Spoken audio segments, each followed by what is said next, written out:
Like it could be a show. Call this meeting because my birthday's next month. I wanted to give you some ideas. And I'll just throw them out there. Ethiopian birds. Yeah.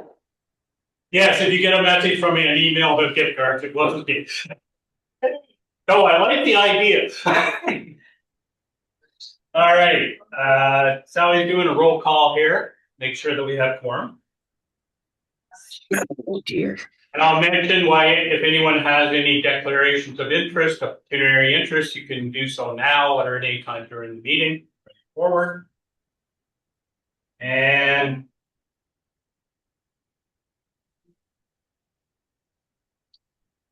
goodness, this wasn't me. I have to get my shoes off. Okay. Now what happened? We have quorum, people. Okay. So the first motion is the adoption of the agenda. Resolved that the agenda for March 9th, 2026 Board of Directors meeting be adopted as present. Did I have someone move? Jeannie moves. Clark seconds. All in favor. Carried. The approval of the minutes. Resolved that the minutes of the Board of Directors meeting held February 9th, 2026 be received and approved as printed. I have someone move that, please. Okay, Helen moves. Kathy seconds. All in favor. Carried. Next, we have an employee presentation on the watershed outlet. Yeah, whatever that thing. Okay. Let Yuri take it away. The new tongue, I'm just trying it out.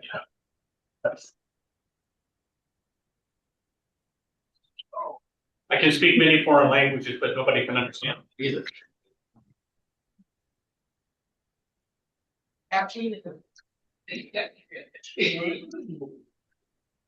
It's on? Okay.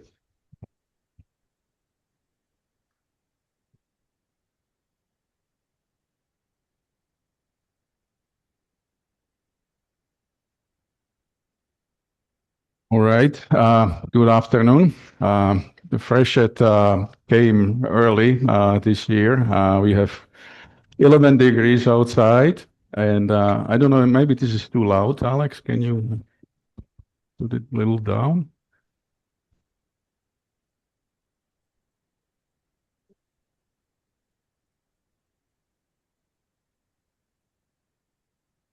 Keep talking so he can adjust. Yeah. Okay.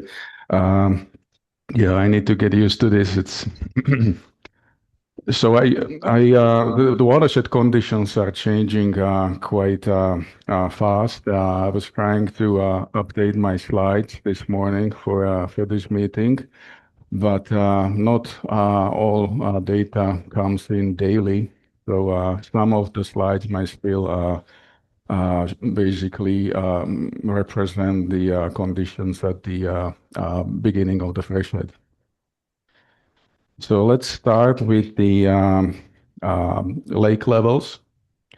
So at the beginning of the freshet, all our lake levels were within winter operational targets and generally below average conditions. This was due to the drought conditions that we had last year, and they persisted basically all the way till the end of last year. Around Christmas, we were still in level 1 drought conditions. So as you can see on these figures, you have Dalhousie Lake and Bennett Lake down below. The black line is the long-term average lake level. The red line is the 2026 current conditions. And you see that we were successfully closing the gap that resulted from the drought. But we are still sitting slightly below the average in most of our lakes. But this created some extra storage for spring runoff, so it's basically good news. The other thing I would like to mention is that the past couple of days we saw some initial melt, but the upper lakes didn't really react on this much. We see this little uptake on these figures, but this is mostly because the rain that we received was absorbed in the snowpack.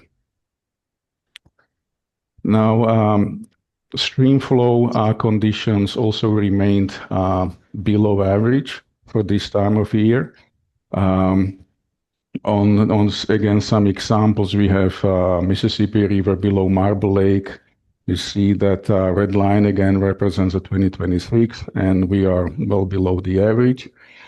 Same situation we observed at carp, with exceptions of basically this past weekend, we saw some significant melt in the lower part of the watershed, and the river reacted accordingly, and we see some higher flows basically happening in the watershed.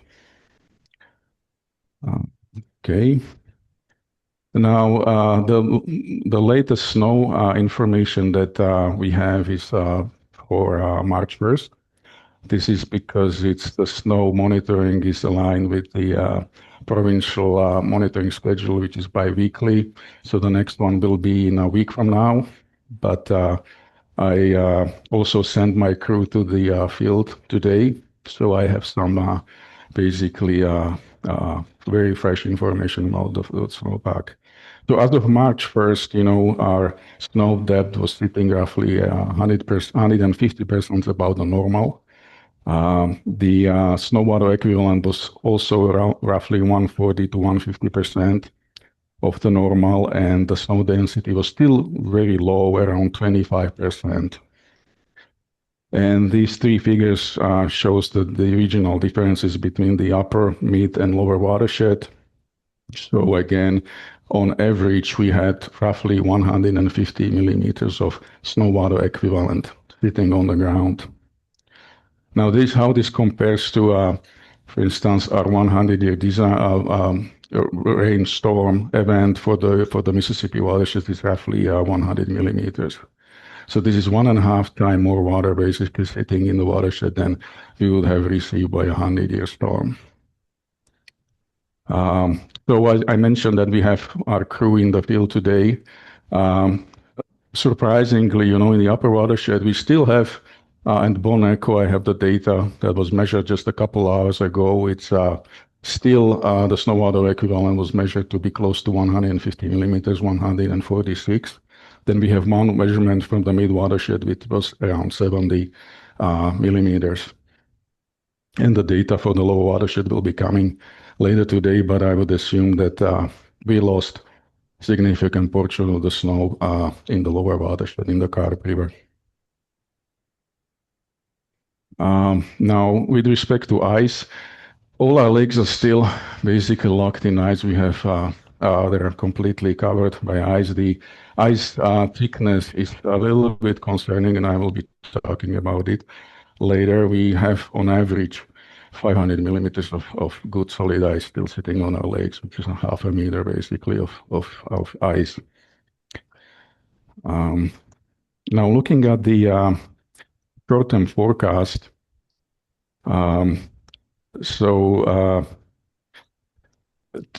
today, we have 11 degrees, 12 degrees. We should see some cooling, the temperatures dropping gradually towards the end of this week.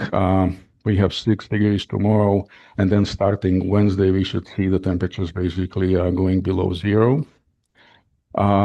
We are expecting a widespread rain event that should start tomorrow late evening and into Wednesday, and can bring up to 20-30 millimeters of rain. So this is a little bit concerning because the snow is now basically at the capacity, and this additional rain on top of that can generate some more runoff. Now, looking then into the 14-day forecast, we see that we're expecting a cold weather that should basically last all the way till the end of next week. We see very cold temperatures. We have a couple nights, the temperature reaching -19. So very, very cold weather again coming. And the rain will switch from, the precipitation will switch from rain to snow, but we don't anticipate more than 20-30 centimeters of new snow.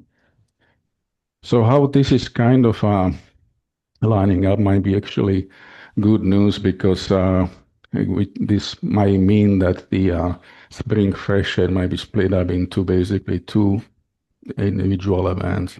will be more manageable than one large event.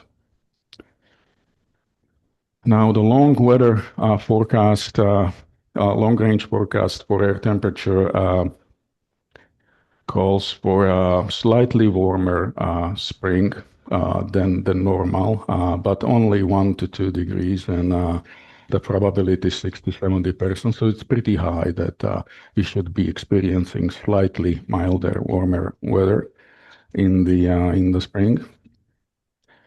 With respect to precipitation, again, slightly higher than normal, but we're talking about 10–15 millimeters, which is not much. And the probability is quite low, right now sitting 30–40%, which means we have very little confidence in this forecast. And we are looking at two different sources here. One is on the left is the Ministry of Natural Resources long-term forecast. The one on the right is the Environment Canada forecast issued for the spring.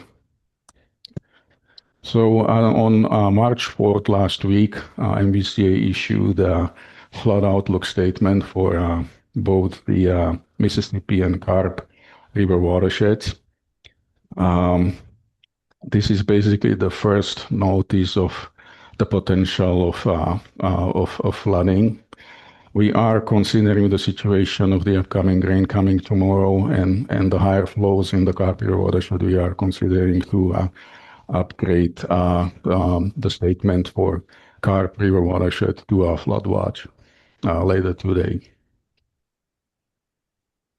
Now, so just to wrap everything, basically every spring freshet is different, and the challenge is to define the right water management strategy.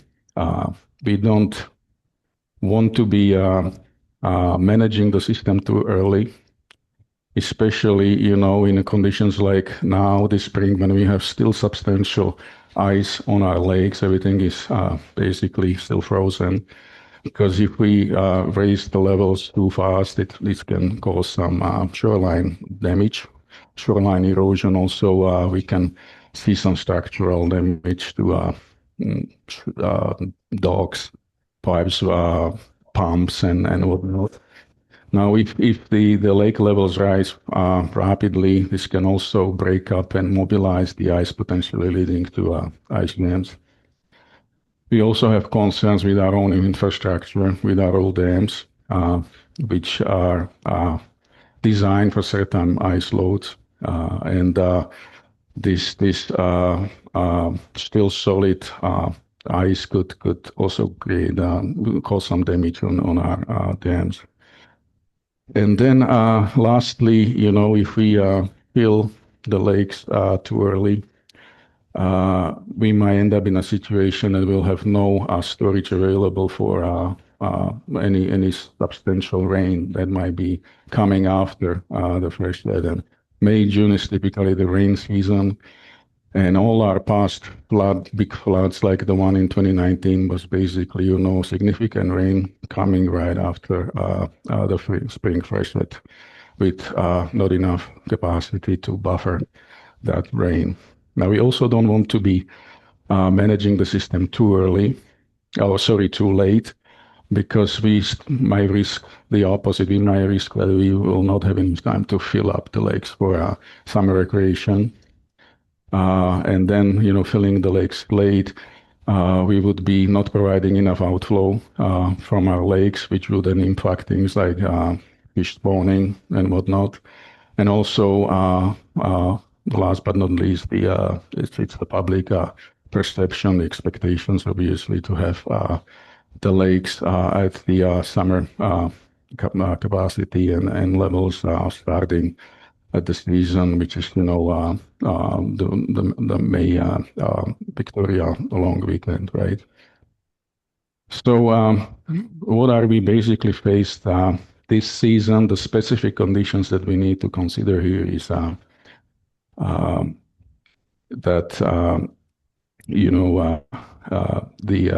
obviously the freshet caught us very early, but we are prepared.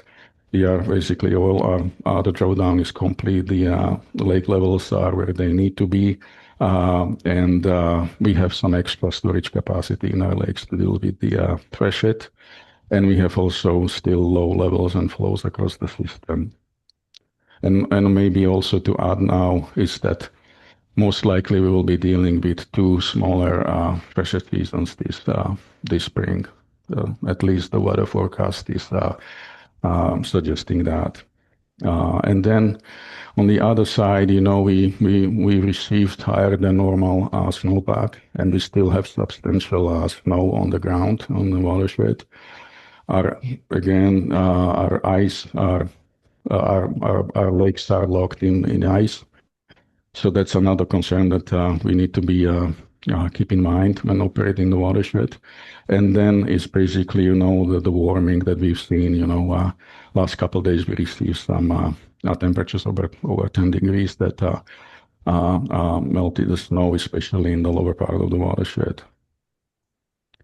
So with all this in mind, the strategy that we have for this freshet, it can be basically organized into these four tasks or phases. The first phase is the pre-freshet preparation phase that was being completed now. We are now in the second phase, which is the early melt phase. The strategy that we have here is to pass initial inflow. We really want to avoid rapid rise in our lakes, avoid any potential damage that the ice could pose, and basically prioritize the safety over some early storage. And then once the ice softens and will be more manageable, we will be proceeding with the late melt phase, which will be basically controlled refill of the lakes, and we'll be capturing the remaining snowpack, snow melt in the watershed. And the last phase then, basically post breakup, will be just to stabilize the lakes for our summer targets. So that's my last slide. Thank you. Let me know if you have any questions. Anyone? Oh, looks like there's not any questions. Thank you. That was very in-depth and well laid out. Much appreciated. Okay, our next update is the general manager's update. Hey, thank you. As usual, I'm just going to touch on some highlights. So first thing I wanted to touch on is our Camps at the Milligan Tail. We're doing really well this year for enrollment. We're already almost at 50% of our summer program enrollment, which is way ahead of where we were last year. And we were able to reach our target level for the March break camp. So it's really nice to see that. The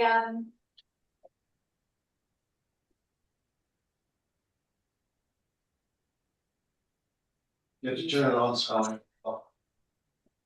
On top. Excellent. Okie doke. So the next one I wanted to update you on is the request for expressions of interest on the museum. So this was issued earlier this month, and it closes next Monday. We've already received an array of interest from both national and local organizations, as well as some out of province. And we're meeting with the working group on Wednesday. And we've already drafted with that group some criteria that we're going to be discussing more fully on Wednesday.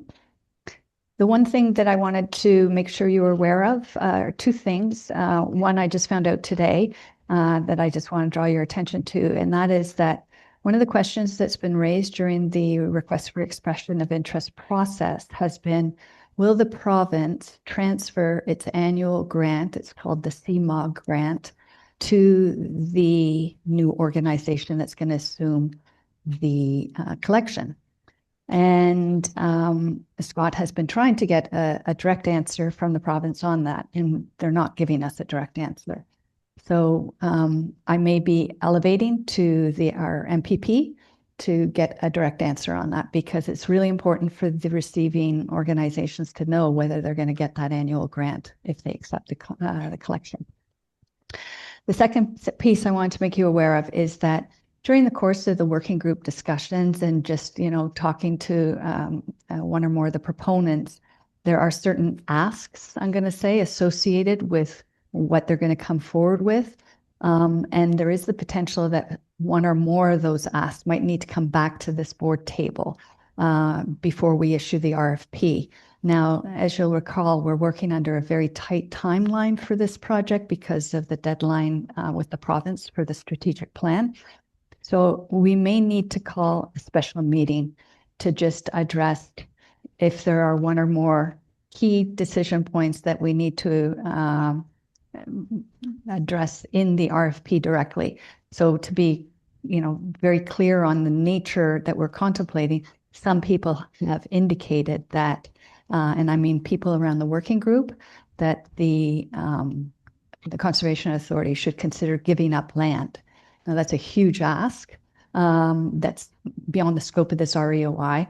So we're hopeful that through the REOI process, those sorts of requests, if they're going to be part and parcel of a forthcoming RFP, that the board be given the opportunity to have those kind of discussions and say yes or no, would they contemplate those kind of options through the RFP process.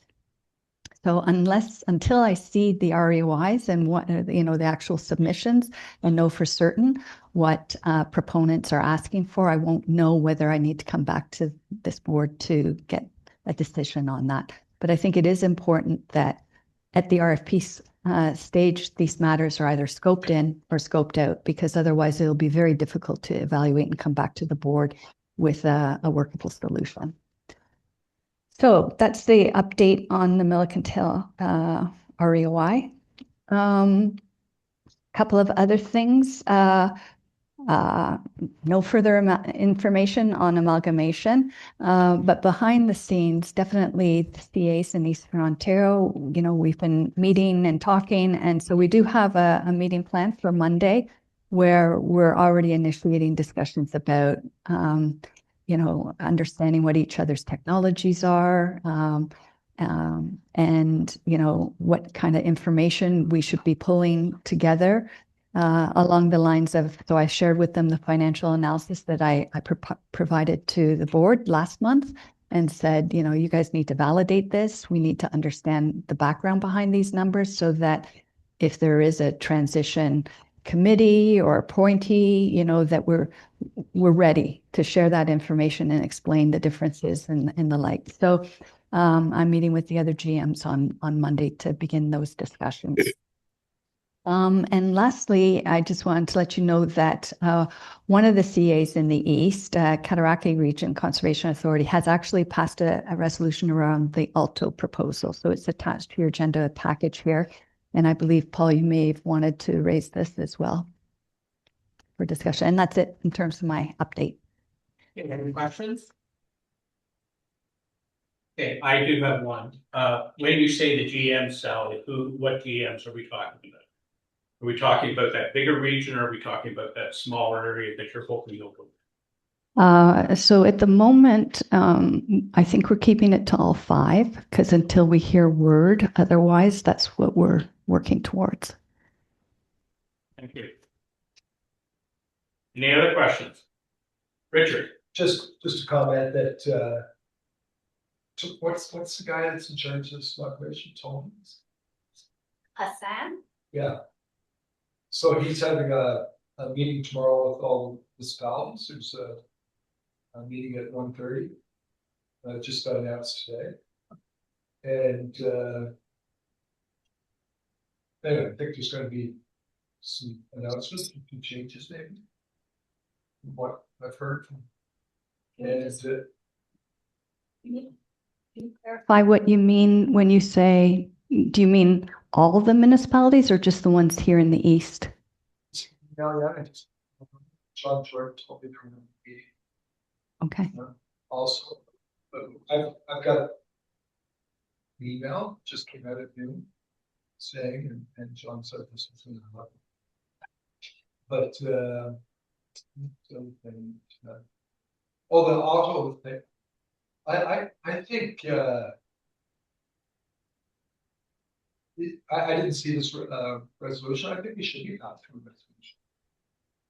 About, there's no way to go over the lake or around the lake, but the environmental sensitivity of the Mississippi watershed and being, they said that they're gonna consult, well, Paul was there when it said that, but they're gonna keep on consulting with conservation authorities. But I think it's really important that we put forth the stance saying that we want to protect the watershed as much as possible, or something simple. What did this other one say? Was it a great big thing? No, it's, so therefore be it resolved that Cataraqui Conservation recommends that Alto commit to studying an alternate southern route near Highway 401 corridor with a station stop in the city of Kingston.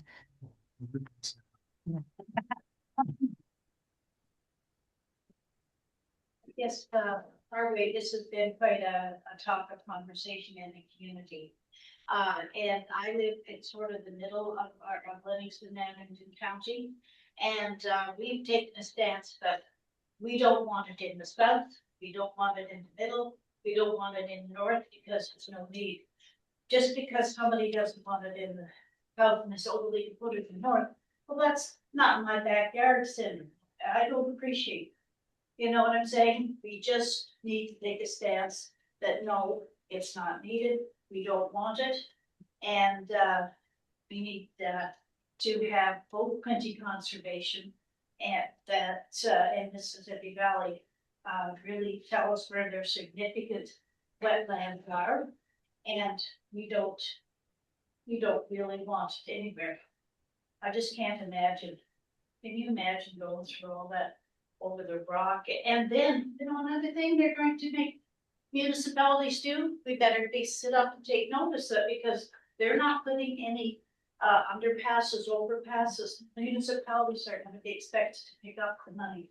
We can't even keep up our roads. How the heck are we going to make an overpass or an underpass on 100-meter stretch? It's just bizarre.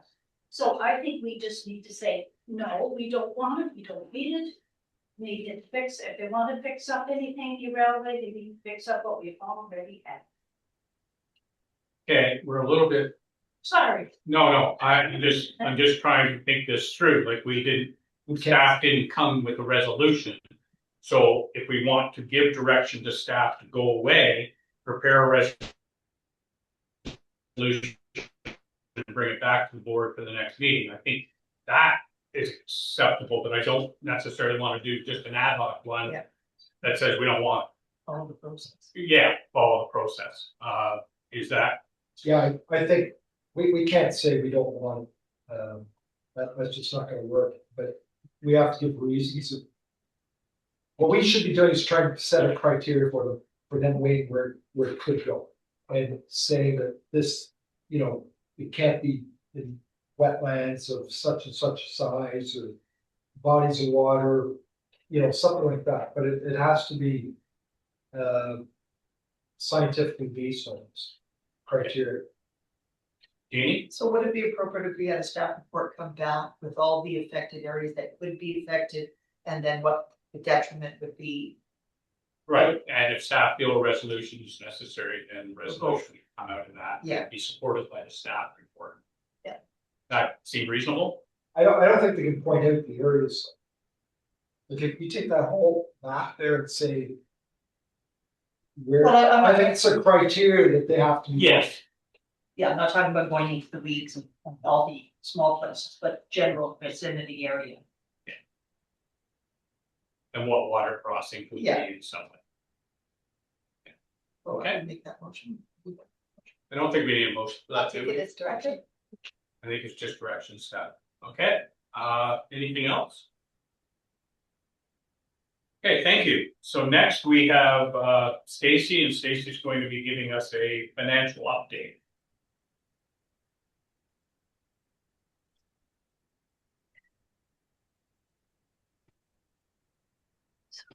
So there's no big surprises. That's really low. Okay. Sorry, I'm still getting used to the new process with the mic. This is the unaudited financial update based comparing stuff to budget. You have received projection updates throughout the year, so there's no real surprises at all. We're at 96.5% of the budget on the operating, and there's some category 1 is within 99%, quite under in category 2, and that's dealt with a bit in the resolution. In category 3, we're at 89.9%. Some of that was a reduction in direct expenses on projects, and also some reduced staffing to compensate for we had reduced revenue on the camps. Capital, we're at 70.5% of what was budgeted, but that had been adjusted in the projections you received. The bulk of that is not doing the water and sewer here at the headquarters.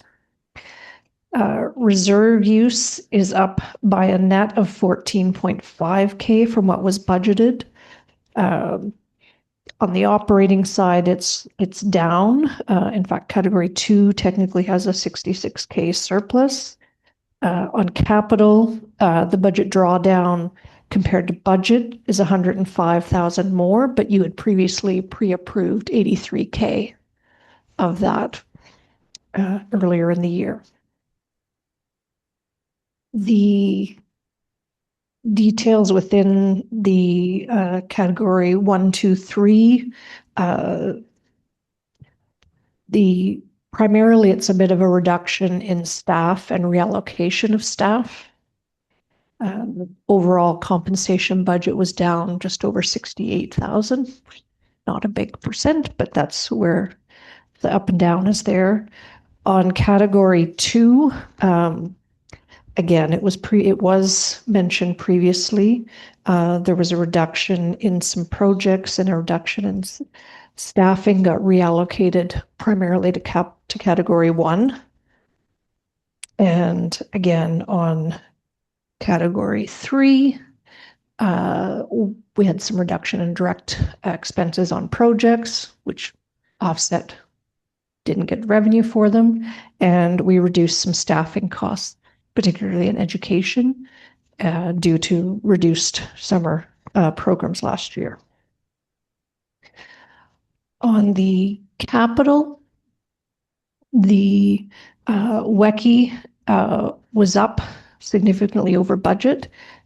We had projected that though on the last update and had also pre-approved.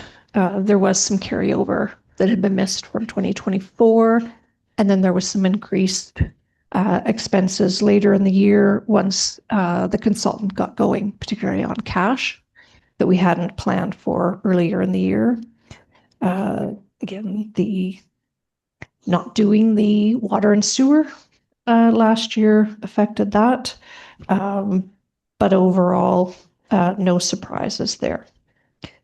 On the reserve balances, from budget, we used overall close to the same, but there was a difference between capital and operating, less use of operating, more use of capital.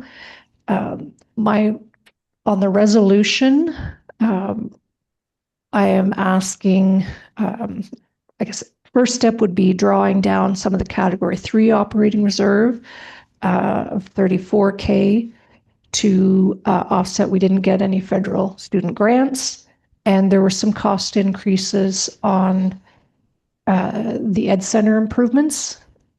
It was more that we shifted things. So from that was planned originally for 2026, it made more sense logistically to do it all last year, the siding and things at the Ed Center. So that was up a little bit. So that's the first part of the resolution. The second piece in the resolution is a allocating roughly 66,000 from the category 2 operating surplus to the category 3 operating reserve. Part of my recommendation for that is we're drawing down the category 3 operating reserve to cover the capital expenses. When we did the MOUs, we had planned to do a significant amount of work in 2023 on category 3 projects at the museum, et cetera, that bled over into 2024. And there's been some increased work that needs to be done. So we didn't build that 2% that we had indicated as being the category 3 capital levy has proven not to be enough. And we've been using up the operating reserve to offset that, or the category 3 operating reserve. The category 2 operating reserve is significantly above what its target needs to be. And the category 3 operating reserve, if we left things as they're currently standing, is sitting only at 27% of its target. So I would like to reallocate that 66,000 to the category 3 operating reserve to make up for that.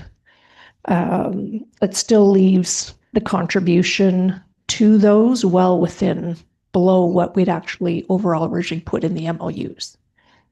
The third piece of the resolution that I put forward is that whatever balance remaining from after the audit goes to the water control structure reserve. I don't have a final number on that.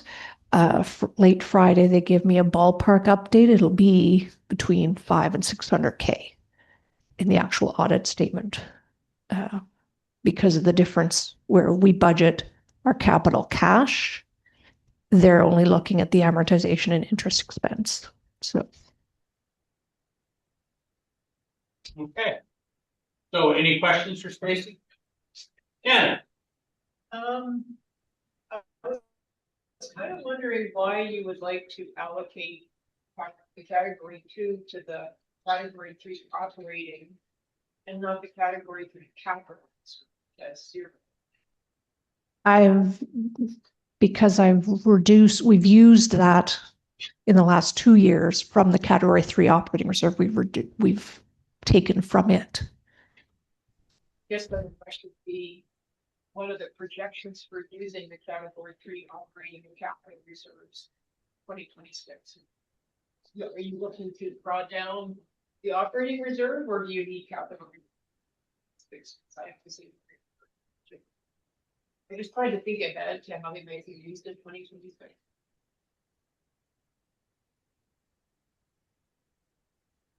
We know it's your budgets, and we actually put it on balance. It's okay. Oh, that's last year's. Yes. Okay. I mean, it's just the question. Yeah.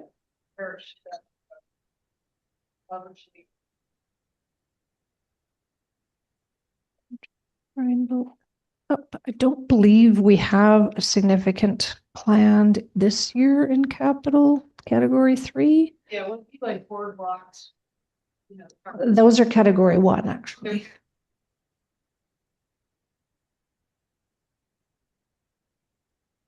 I just need to open it up. It's okay, like no thing can be needed for the capital. I just wanted to understand it. Make sure.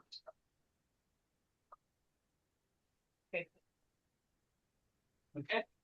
Jeannie? So, this may sound like a stupid question. I think I raised this once quite a while ago about, asking for funds from the municipality, so they don't use and then not using it. Some people might say that's padding, some people may not say that. Just curious, this out of the 66,000, what would each, is it rated what the municipalities, because that was one of your options, to give us that. So what are we talking about to each municipality? So 90% of that goes to the city of Ottawa. Oh. I can't remember off the top of my head, Leonard Highlands, but I think you're in the 1%, so $600. So it would be, Okay, and like, as you said in your report, it is within the percentage overall. I did Yes. get that, but my first question was 66,000 doesn't seem like a lot, but it is, but maybe not to each individual. So I just needed to know the dollar value. Thank you. Yeah, 1%, you said. Oh, yeah. Yeah, that's what I thought. Okay, any other questions? Okay, I have a resolution. Resolution resolved that the board of directors approve drawdown of the category 3 operating reserve by approximately $34,628. I want to put 1 cent on there too, to cover the lack of a 2025 federal student grant and cost increases for education center improvement. 2, allocation of the category 2 operating surplus of approximately $66,118 in accordance with option 2 of this report. And 3, allocation of any remaining year-end surplus after audit adjustments to the water control structure reserve. Do I have someone to move that? Moved by Glenn, seconded by Janet. Any other discussion? Okay. Call the vote. All in favor? And that is carried. Okay, our second one on the financial end is the 2026 borrowing resolution. Casey. So we're getting close to finally getting the cash project underway.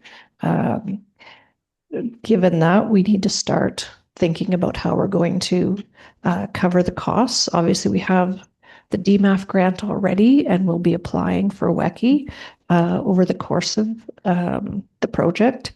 And I don't know if it's been clarified. WECI has gone back to annual funding requests, which is better than the 2-year, not as good as we'd like. The borrowing resolution has an upper limit of 6 million.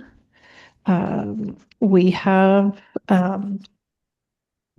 received the 60% design from the consultant, and we received their estimate on construction costs. It had an up or down discrepancy or error range, they called it, between -15 and +25. We've taken that and attempted to spread it over the time period you're seeing there, as well as it incorporates any of our internal costs, the cost to use SEMA, and there's potential construction insurance and other things. So it's not straight up just the construction cost, it's getting it all phased in and spread over the 4 or 5 years. We do have some funding, and DMAF is secured. We are potentially looking at going back to DMAF now that we know the construction is likely higher, to see if there might be an opportunity to get some more funding. And we will be obviously seeking the WECI funding, which is shown in red there, because that's an unknown. We don't know if we will get it. The project,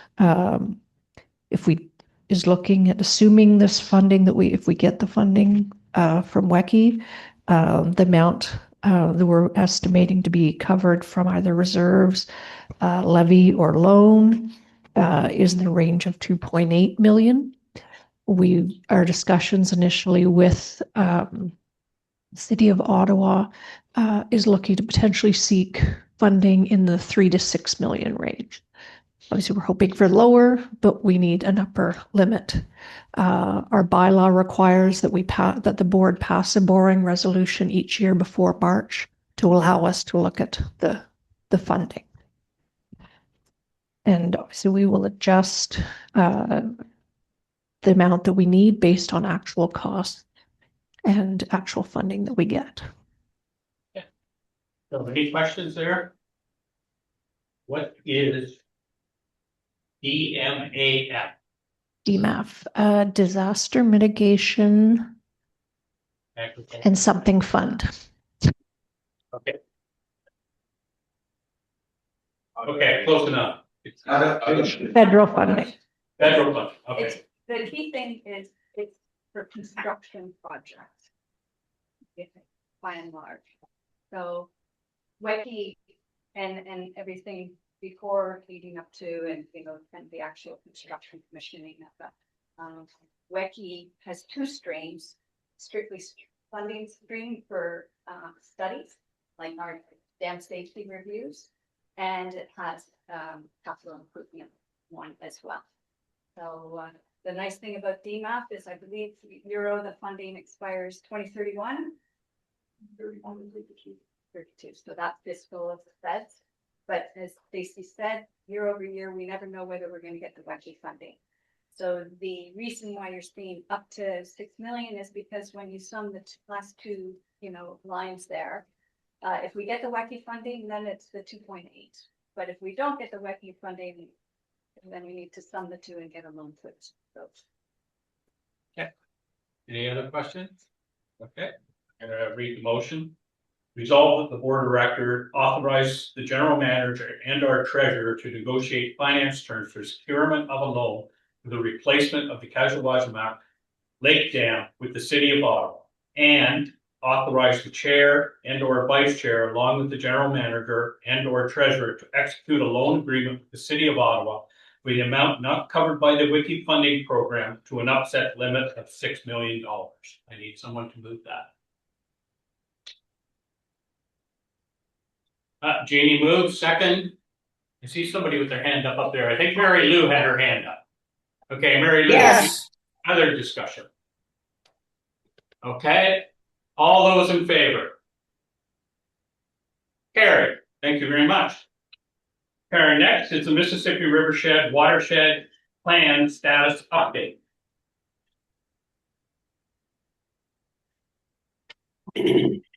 Okay, thank you. So, as some of you may recall, in 2021, the board approved a watershed plan for the Mississippi River as being distinct from the Carp River, which has a watershed plan in effect back from 2004, and just flagging for the members from the city of Ottawa. It's in need of an update, and it's not part of what I'm going to be reporting on. So this was a watershed plan approved by the board in 2021. It was reflective of our mandate at that time. Our mandate has changed, so some of the action items haven't been implemented the way that they might have had our mandate not changed.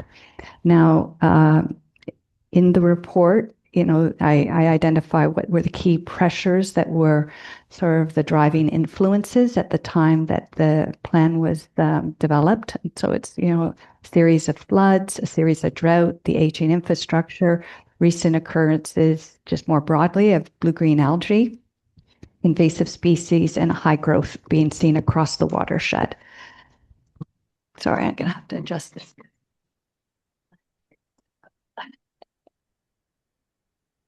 Okay, so one of the things I wanted to say is that the spreadsheet that's in here identifies not just new items, but also existing items, because it's really important that we recognize the benefit that's derived from continuation of the good work that we've already been doing.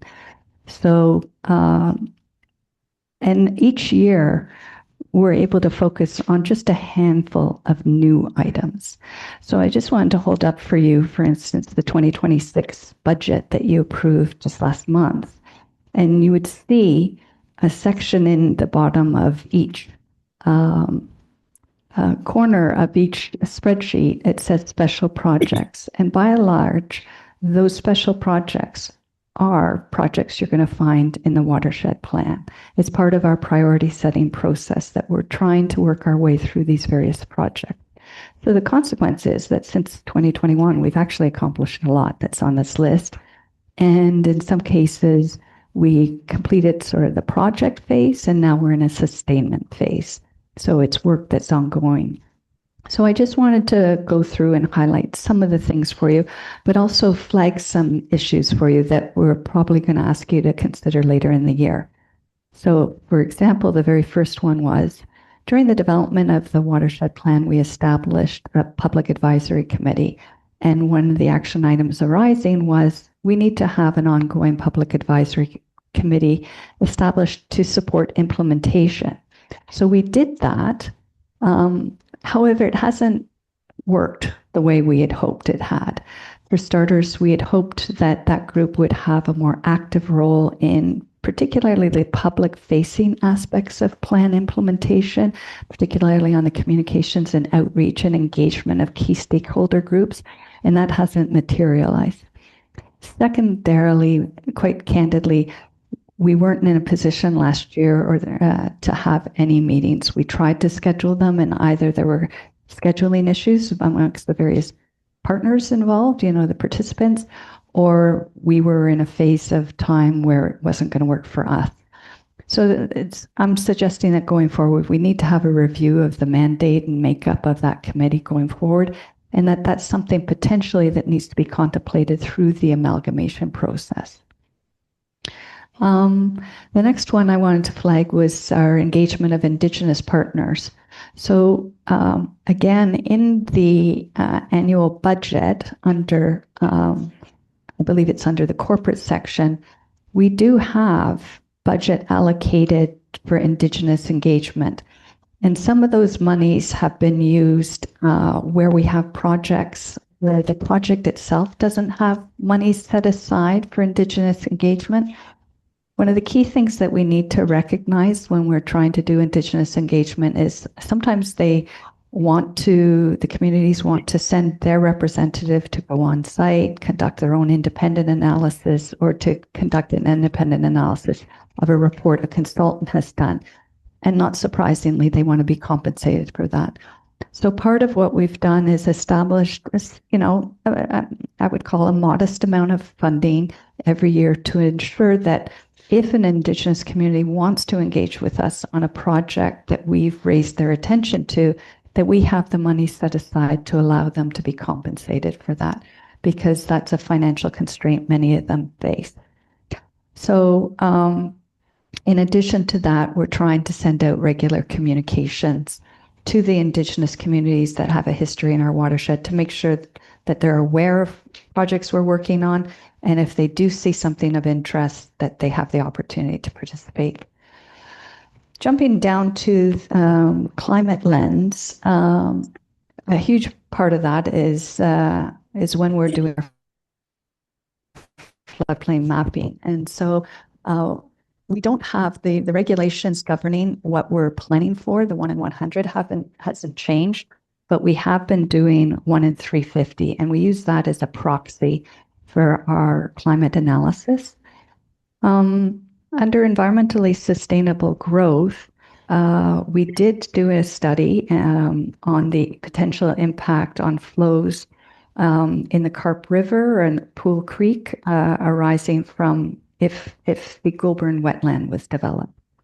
So we're just starting to do these kinds of projects and analysis to see what the consequence was. And further on in the work plan here, we speak to the ecological services that we benefit from wetlands and the like. And so that study both helps us to understand the consequence of climate change, but also the consequence of certain development patterns and the value of those natural infrastructure to us. Carrying on under water management, we have prepared the Mississippi Watershed Model. So this is a model that helps us particularly in our predictive analysis. And every time we're doing work on the watershed, so for instance, when we did the work on the Lower Clyde floodplain mapping and last year on the Fall River, this adds greater granularity to the model. And just earlier this year, we started working with a beta version, to see whether it's starting to track the model results with what we're seeing on the ground. In terms of the water budget update, this was done back in 2009, and we felt that it should be updated. The province is not funding updates to water budgets at this time.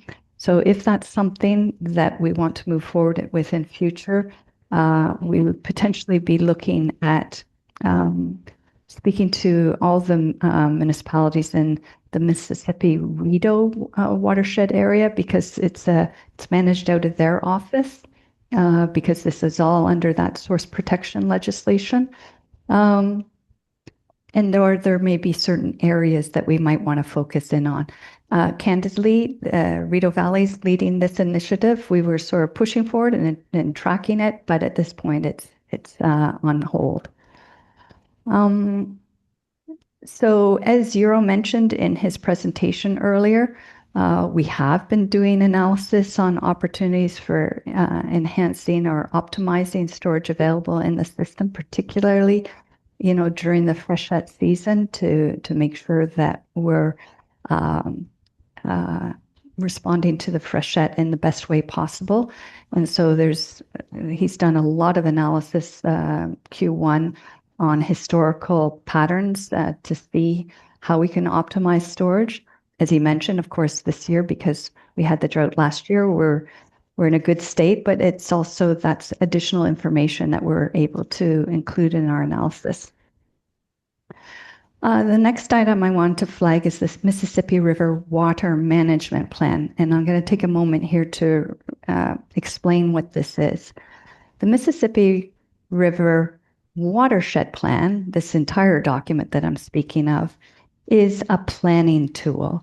And it crosses everything from land use planning to operations to public education and outreach and that sort of thing. The Mississippi River Water Management Plan speaks to how we operate our dams. And not just us, but OPG and the other private dam operators operating on the Mississippi. It is a provincially approved document. You guys approve the watershed plan. The province approves the water management plan. And these are easy to get confused. So currently, every 5 years, we're required to assess how the operators of the system are tracking to what that document says. And that was recently approved. That was in my last GM update. However, we flagged during this latest process that document that was originally developed, I believe, in 2006 and then updated in 2016, it does not address the impacts of climate change. And at some point, all this analysis that I've been speaking about, the studies that we've been doing here within our watershed, may cause us to actually have to formally submit to the province and to the other operators on the system to reconsider the operating parameters we're working within on our dams. So this, I'm flagging this in particular because for us to alter anything in terms of the operation of that system will be of concern, obviously, to the other dam operators. And it will have to go through a public process. It's not something we're initiating anytime soon, but I just want to make sure that if you hear about this, that you're familiar with what I'm referring to. The next ones are pretty straightforward. The asset management plan, of course, you signed off on in December of 2024, and we've been implementing. The hydrometric monitoring network, we've made tremendous improvements over time, and you've had Daniel here presenting on this. And right now, I'd say we have maybe not best in class, but pretty darn close to excellent monitoring system and data collection and monitoring of data integrity and the like. I've already spoken to protecting wetlands as a hydrologic natural asset. It shows up as well in our land conservation and resource strategy and in the stewardship and planning reviews that we carry out. And you had Marissa here last month speaking to you about the ALICE program and the kind of wetland. Though they're small scale, it's just all in part and parcel of this work. Also in the past year, under item 9 there, we did develop a manual and reference document to guide lower water response, which was incredibly timely given the summer that we had last year. So we developed it and implemented it in real time in the same year. And at the same time, we implemented an automated system that allowed us to really track very carefully the conditions on the system and whether or not, well, technically under provincial guidelines, we weren't in level 1, 2, 3. We knew actually on the ground where we were based upon conditions. And so that model, the automated system that staff developed, was very useful in us understanding and managing that event. Just a few more things I wanted to highlight for you. We made a lot of progress on hazard mapping, which is item 1 under natural hazards. Not only did we update the lower Mississippi River, but we also did the Clyde River and the Fall River. This year, we're funding dependent. We're going to be updating the mapping between Dalhousie Lake and Mississippi Lake. Actually, Euro, if you could clarify, are we updating or doing for the first time?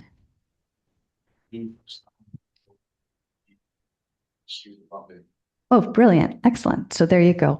So this is new mapping that we didn't have and won't have until we create it. So this is terrific. That was the same for the Fall River. New mapping never had before. And I'm just flagging for you because this plan only pertains to Mississippi. I don't want to lose sight of the fact that we also did the entire length of the Carp River in this year. Well, next week we have the open house for the Carp Tribs. So we've been doing a lot of work on hazard mapping the past 5 years. Coming down the home stretch here, I just wanted to highlight that under natural hazards, item 3, we did do the work with Mississippi Lake on the safe road access. Under water quality on the next page, we do continue to work with the province, and we have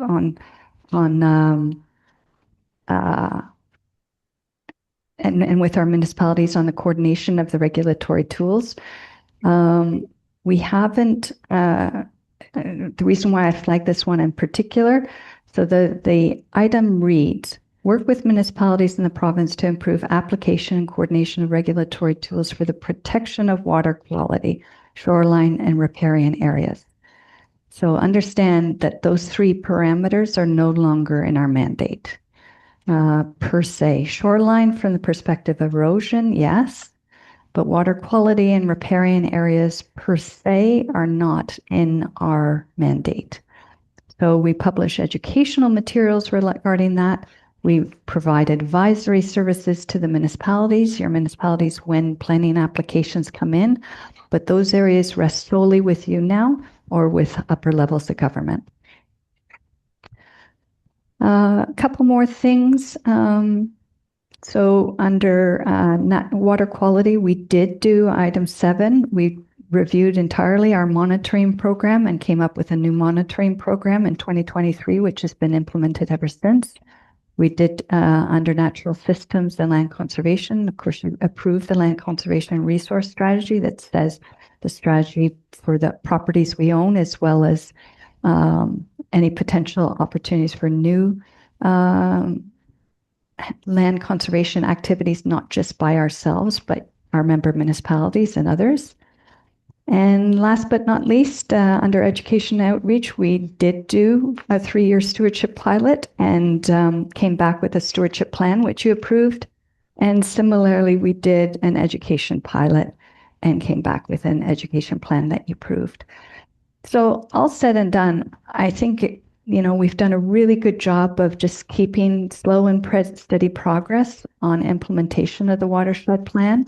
And my hope would be under the new amalgamated organization that at some point within the next 3 to 5 years, that this document is updated, the plan is updated, and that, again, we capture things that are working to make sure they continue, and then identify what's the next stage of work of things that we want to do to ensure proper long-term management of the watershed. Obviously, you guys haven't been busy at all. Any questions for Sally on any of that?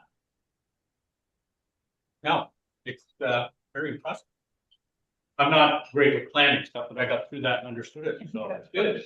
Well, and kudos to all the team members. I mean, this is a huge effort amongst all the staff. So kudos to the management team and all the staff who made it happen. Oh, yeah, that's quick.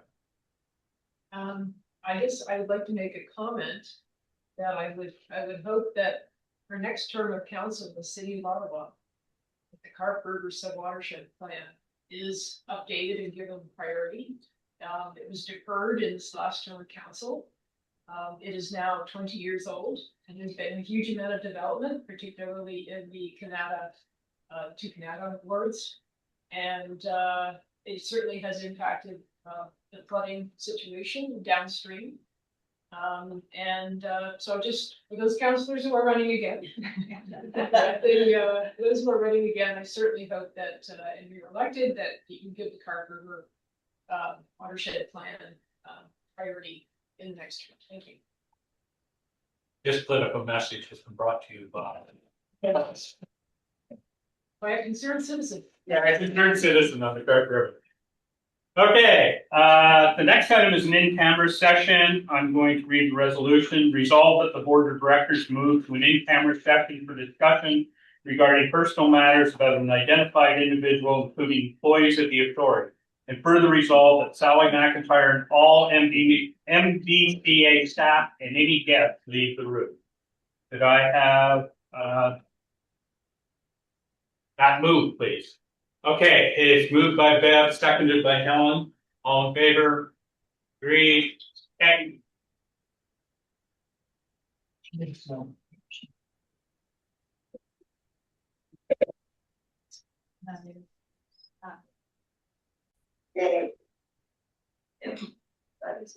You do that. Jeannie, moved by Helen. All those in favor? Carried. Okay, we're out. So they're announcing phase 2 tomorrow morning. What's that? They're announcing phase 2 of the merger tomorrow morning. Must have just went to the Reeves, Well, just, but, or your been warden. Yeah. and then there's a press, then there's a conference call with the minister Oh, yeah. tomorrow at 1. So it must be something. Major. Yeah, it's not just a fluffy announcement. Yeah, Kind of like yeah. UI win. Well, then it filters down to us underlings. Yeah. Yeah, they